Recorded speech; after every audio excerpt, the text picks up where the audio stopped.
ሰላም ሰላም፣ ውድና የተከበራችሁ የዚህ ቤተሰቦች እንዴት ናችሁ? ወይም ቪዲዮ ላይክ፣ ሼር፣ ሰብስክራይብ እያደረጋችሁ ቤተሰብ ሆኖ ዛሬ የሚያሳዝን ነገሮችን እዚህ የመጣሁት ቱርክ ላይ እህታችን ራሷን አጥፍታ ህይወቷ ጠፍቶ ተገኘ የተባለችው ቱርክ ከወሰዱ በኋላ ማን እንዳወጣት ስለማይታወቅ አሁን አስክሬኗ ሲመረመር ጊዜ እንግዲህ ለማጠብ ሀበሾች አስክሬኗን ለማጠብ እንትን ሲሉ ከአንገቷ ጀምሮ ሆዷ ሙሉ ለሙሉ ተቀዶ ሁለቱም ኩላሊቷ እንደሌለ ነው የተነገረ። ማን እንደሰረቀው አልታወቀም።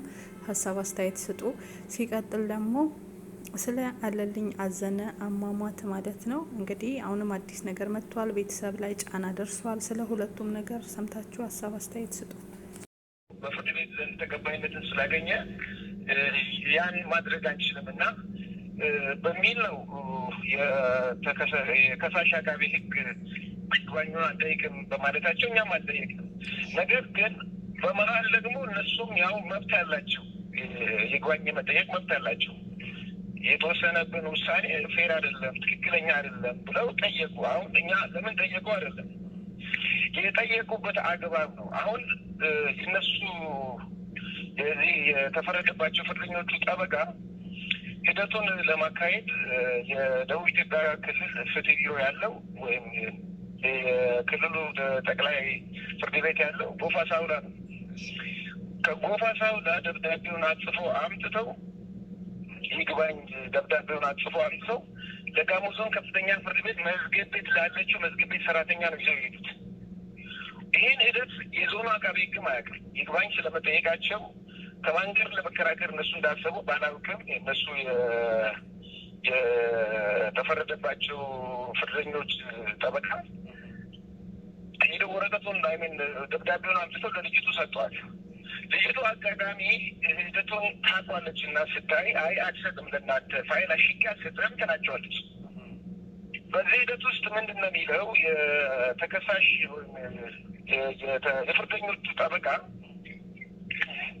ምን ራሱን ላጠፋ ሰው በህግ አግባብ ከህግ አግባብ ውጭ ደንበኞች ላይ ተፈርዶባቸው ለምን አልሰጥም ያለሽ በሚል ጸያፍ ነገር ሁሉ ተናግረው ነው ልጅቱ ላይ። ከዛ ልጅቱ በጣም መዝገብ ቤት ሰራተኛዋ አልሰጥም ብላ ስትከራከር የክልሉን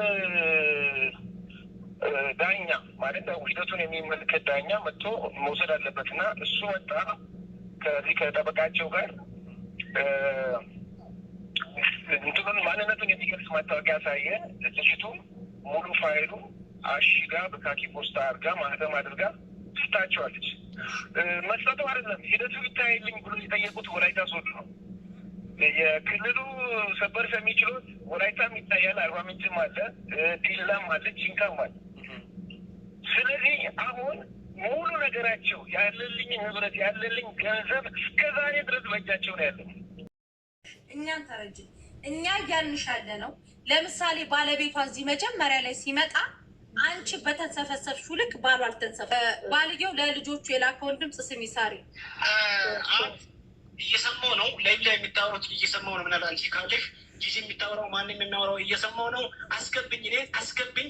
እነዚህ እኔ ሳስረዳቸው እኔን አንተ በእሷ ላይ ባልጋይ ነው በእሷ ላይ ሴት ደርባይ ነው እሷ እንዲልቶች ማንም የሚረዳሽ ሰው የለም። አስገብኝ ባሏ አለ እየተከታተለ ነው። ውክልና ወረቀት በእጅ አለ በፎቶ ከፈለጉ እኔ ልክላቸዋለሁ። የሚያገባቸው ነገር የለም። የሚረዱት ከሆነ ይርዱ፣ የማይረዱት ከሆነ ሀሳቡን ዘግተው ይውጡ። አስገብኝ እኔ አለው ይኸው አለው እየተከታተልኩ ነው። መሲ ቤት ነኝ ያለሁት።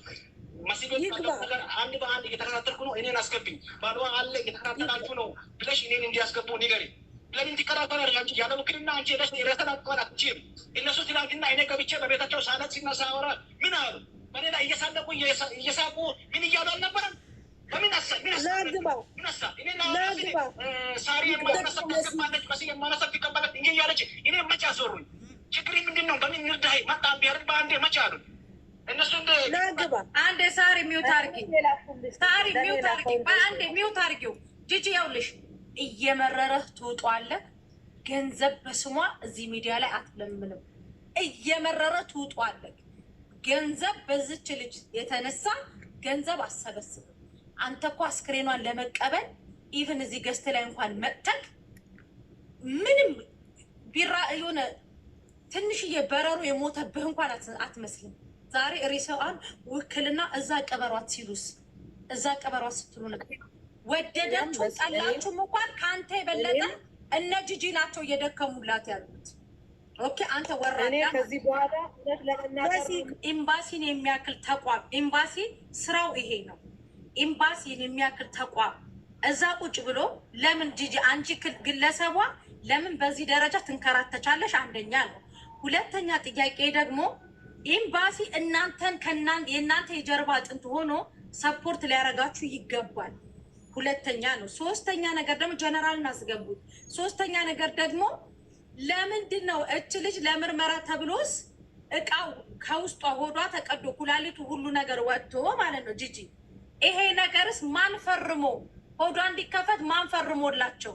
ኤምባሲ ስራው ምንድን ነው? እናንተ እንዴት ይሄንን ኃላፊነት ልትደፍሩ ቻላችሁ? ጂጂ እራሳቸው ናቸው መቀደዷን ያወሩት መቀደዷን አወሩ። እኛም ደግሞ ተቀደሉት። አሁን እኔ ማውራቱ ችግር የለውም ስለተወራ አይደለም መወራት ሳይሆን እውነቱ ነው። መስማት ቆይ አንዴ የተሳሳትኩ ነገር ስላለ ሳርጌ ላረምሽ ጂጂ መጣች ምን አለች? ቆይ ጀነራል አንዴ ቆይ ጂጂ ምን አለች መሰለሽ? መጀመሪያ ሬሳው ስለመከፈቱ ምናምን ያወራችሁ ኩላሊቷ ስለመሰረቁ ምናምን ያወጡት ከውስጥ ዕቃ እንዳወራ ያወጣችሁ መቅዲ ናት። በዋትስአፕ ቮይስ አድርገች ሪከርዶ አለ። አንደኛ። ሁለተኛ ጂጂን ስጠይቃ ጂጂ ምን አለች? መሲ እኔ እንደ አንድ ኢትዮጵያዊ ሰፖርት ላረግ እዚህ ሀገር የኮሚኒቲ አባል ነኝ። ሄድኩኝና ሬሳዋን ፊቷን አሁን ለምሳሌ አስክሬን ከአንገት እችን ብቻ ፊቷን ብቻ ላይ ያሳዩ ማየት ውስጤ ስላላስቻለኝ ሙሉ አስክሬኗን ግን ያጠበችው ልጅ አለች። እሷን አስገቡ አለች። አጣቢዋ ገባች። አጣቢዋን ስጠይቃት ከዚህ ከአንገቷ ጀምሮ ሆዷ ታች እንደዚህ እንትናችን ተከፍቷል አለች። እንዴት ተከፈተ ስንላል ለምርመራ ተብሎ ተከፈተ አለች። የሕክምና ውጤት ዶክሜንቱን ስጡን ስንላቸው ጂጂ ላከችልኝና በፒዲኤፍ ለታሜ ላኩለት። ታሜ ያነበበው ጂጂ ያለችውና የሕክምና ማስረጃው ላይ ያለው አንድ አይነት ነው። ምንም ልዩነት ቃል የለውም። ጂጂ ካለችው ማለት ነው። ሳሪ ልዩነት ቃላት ከጂጂም ከነዛኞቹም ያገኘሁባቸው ልክ አንቺ ያንቺም ሀሳብ የኔም ሀሳብ እንደሆነው ሳሪ ኤምባሲ ስራው ይሄ ነው። የኛ ትልቁ የሳሪም ትልቁ ጥያቄዋ ኤምባሲ ይሄ ሆኖ ስራው ይሄ ሆኖ እያለ እናንተ ለምንድን ነው እዚህ ነገር ውስጥ የገባችሁት? ለምንስ ወስዳችሁ በግለሰብ ገንዘብ መሰብሰብ አስክሬን ያስፈለገ? ይሄ ነው የሳሪ ፖይንት እንጂ የሳሪ መጣጣት አይደለም። ሳሪ ወይ ብርጅስቶን ሁላችሁም ሰላም ያለው እዚህ ጋር ምናልባት አብረሽ እንድትሄጂ አንድም ለእኔ ጥያቄም ስላለ ነው በጆሮዬም ከሰማሁት ሁላችንም በአረብ ሀገር ተሰደን እንኖራለን። የኤምባሲም ስራ የመንግስትም ስራ ምን እንደሆነ ብዙሀኖቻችን እናውቃለን።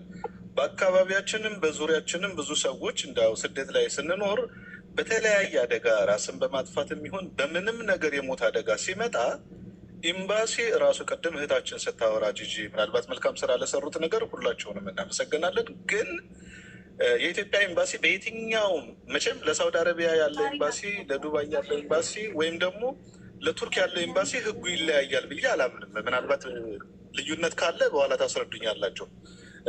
ዘመድ ላልሆነ ከኢትዮጵያ ውክልና ላልተሰጠው ግለሰብ ኤምባሲ ሬሳን ለግለሰቦች ሬሳ እንዲቀበሉ በምን ደረጃ ነው ፈርሞ ኃላፊነት አለው እንደ ኤምባሲ ስለ ግለሰቡ? እኛ ሀገር አይሰጥም። ኤምባሲ ኃላፊነት ይወስዳል። ጋይስ ስህተት ካልሆነ ምናልባት እኔ ካልተሳሳትኩ ቤተሰብ መሆን አለብህ ወይ እህት ወይ ወንድም ወይ ደግሞ ቤተሰብ መሆን አለብህ። ቤተሰብም ሆነሽ እኔ አንድ ነገር ያጋጠመኝ ነገር ስላለ ነው። ቆይማ ጂጂ ምናልባት ኦኬ ምናልባት እናንተ ያደረጋችሁት ነገር ትክክል ነው፣ ምናልባት ይሄን ነው አልልም። ግን እኔ እዚህ ሳውዲ አረቢያ ላይ ቅርብ የሆነ አካላቶቿ ጎሏል። ለምንድን ነው ይሄስ? ከህጉ አንጻር ምን ይባላል? እኛ የሰማነው መጀመሪያ ያው ራሷን እንዳጠፋች ታንቃ እንደሞተች ነበረ። ከዛ በኋላ ግን ጓደኞቼ በራሳቸው ወጪ ሄደው ሬሷን ይዘው መጥተዋል። አሎባ የሚባልበት ሀገር አለ ከቱርክ ላይ ትንሽ ከኢስታንቡል ወጣ ያለች ከተማ ናት። ከዛ ሄደው ሬሷን ይዘው መጡ። ከመጡ በኋላ ግን ወረቀቱ ላይ እንደተጻፈው 2 ኩላሊቷ እንደወጣ እና ከወጣም በኋላ ደግሞ ለምን ብለው ሲጠይቁ ለምርመራ እንደሆነ አንድ ሰው ራሱን ሲያጠፋ ለምርመራ ኩላሊት እንደሚያወጡ ነው እየተናገሩት ማለት ነው። እንደዛም ሆኖ እንዳለ ግን እሺም ተብሎ እንዳለ አውጥቶ መልሶ እንዳስገቡት ነው የተናገሩት። ግን ያ ነገር ያስገቡ አያስገቡ የምናውቀው ታሪክ የለም እና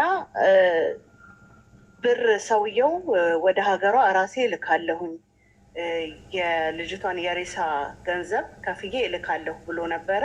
ሳይከፍል ግን ትላንትና ወደ ዱባይ እንደተመለሰ ዱባይ ሀገር እንደተመለሰ ሬሷን ጥሎ እንደሄደ አሁን እኛ ገንዘብ በማሰባሰብ ላይ ነው ያለ ነው።